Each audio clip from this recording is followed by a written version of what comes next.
In a world where progress never sleeps, one company stands out as the driving force behind infrastructure and energy solutions. Introducing our fuel company and cement producer, where excellence meets efficiency. Jah Oil. The company have 30 filling stations across the country that are all operating, which includes the recently completed Yarambamba and Old Yundum filling stations. And our rates are relatively cheaper than anyone else across the country. Along the years, Jah Oil introduces importation and distribution of cement in their line of business to diversify and strengthen their operations. Are you a cement retailer? At the moment, Jah Oil is the biggest producer and distributor of cement in the country with the most competitive prices in the market. With a focus on sustainability and innovation, we are paving the way for a greener, stronger future.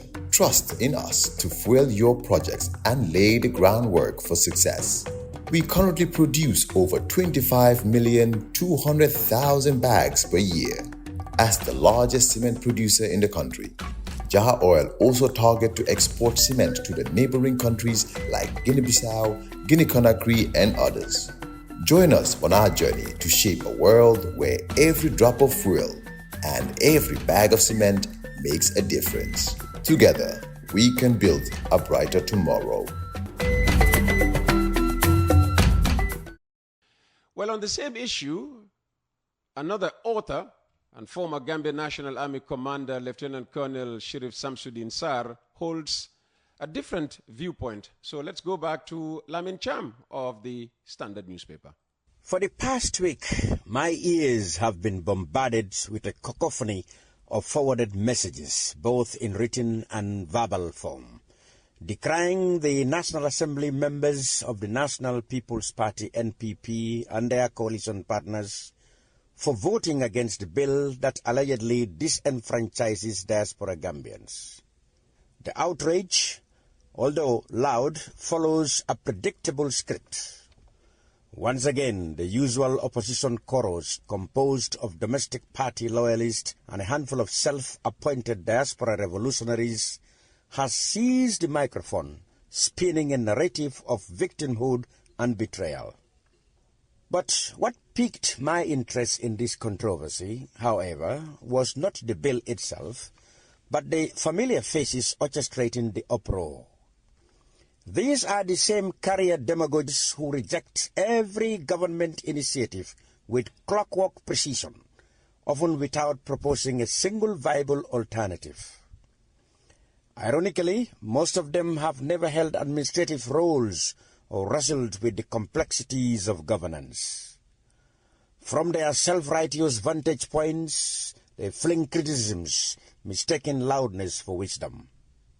But let's puncture their illusion. The idea that a scattered group of Western-based Gambians, many of whom pontificate from the comfort of their apartments, relieving their political grudges, somehow represent the entire diaspora is laughable. Having lived abroad for decades, I can confidently say that the overwhelming majority of Gambians in the diaspora are not part of this English-speaking activist class that dominates online discussions. Instead, they form a silent but formidable bloc entrepreneurs, traders, construction workers, and taxi drivers, whose primary concern is economic stability, not the ideological crusades of online firebrands. Take, for example, the Bronx in New York, home to one of the largest Gambian communities abroad. If one were to conduct an impromptu survey on Jerome Avenue, for example, where Gambians gather in large numbers, I would wager that 95% would cast their ballots for the governing NPP. Their business-oriented mindset prioritizes stability over opposition theatrics. So, the question remains, who exactly are these self-proclaimed diaspora representatives speaking for? As for the domestic opposition, their selective outrage over this bill is as hypocritical as it is amusing. The very clause that governs diaspora voting is rooted in the 1997 Constitution, a document they have long sought to replace. If the ultimate goal is to discard the so-called forbidden constitution, why cherry-pick a single provision to defend, therefore? Either the entire constitution is illegitimate or it is not. Moreover, let's dispense with the misinformation itself. The bill in question is not some single-issue attack on diaspora rights. Rather, it is an extensive election bill with 157 clauses. Those fixated on a loan provision are either uninformed or deliberately misrepresenting the bigger picture. According to the 1997 Constitution, the Independent Electoral Commission, IEC, is mandated to register any Gambian of sound mind who is at least 18 years old. But there is only one stipulation. They must be registered in one of the country's 53 constituencies.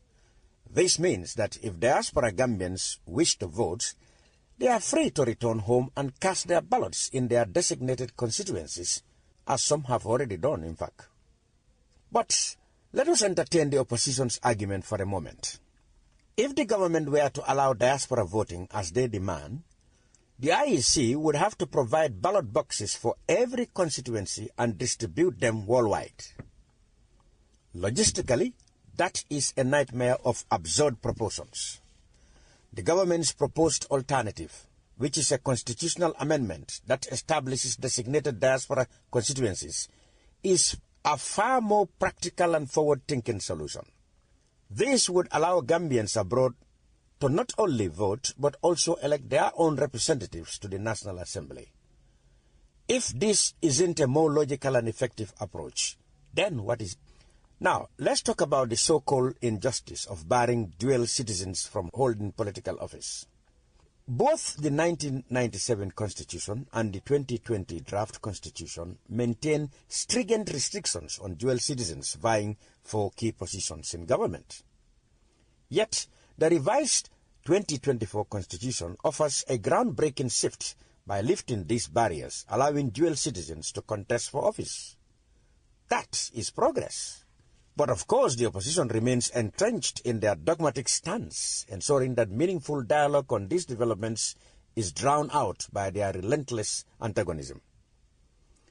Amid this noise, I stumble upon an article by Omar Bah of the Standard newspaper reporting that the National Human Rights Commission is disappointed over the National Assembly's rejection of the bill.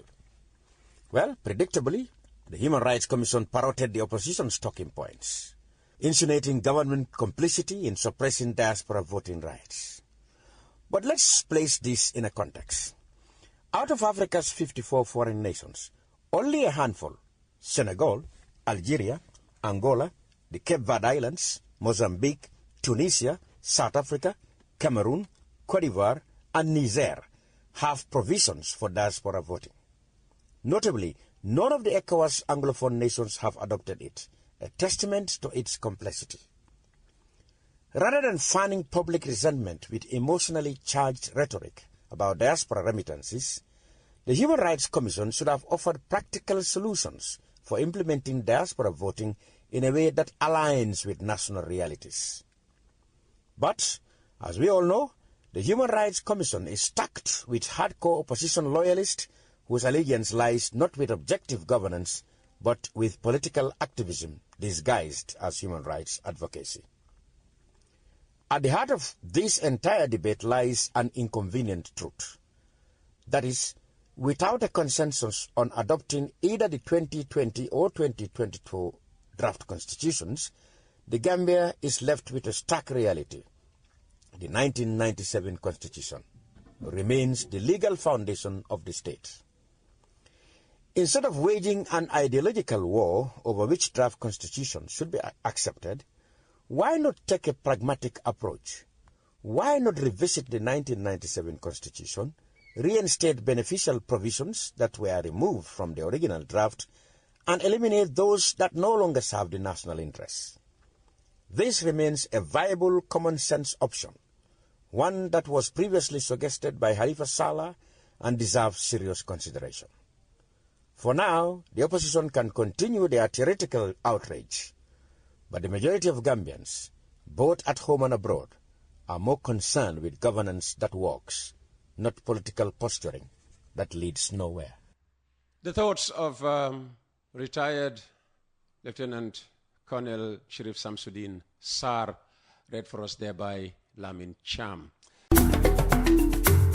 In a world where progress never sleeps, one company stands out as the driving force behind infrastructure and energy solutions.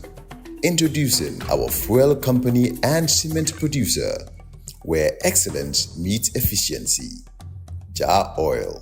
The company have 30 filling stations across the country that are all operating, which includes the recently completed Yarambamba and Old Yundum filling stations. And our rates are relatively cheaper than anyone else across the country. Along the years, Jah Oil introduces importation and distribution of cement in their line of business to diversify and strengthen their operations. Are you a cement retailer? At the moment, Jah Oil is the biggest producer and distributor of cement in the country with the most competitive prices in the market. With a focus on sustainability and innovation, we are paving the way for a greener, stronger future. Trust in us to fuel your projects and lay the groundwork for success.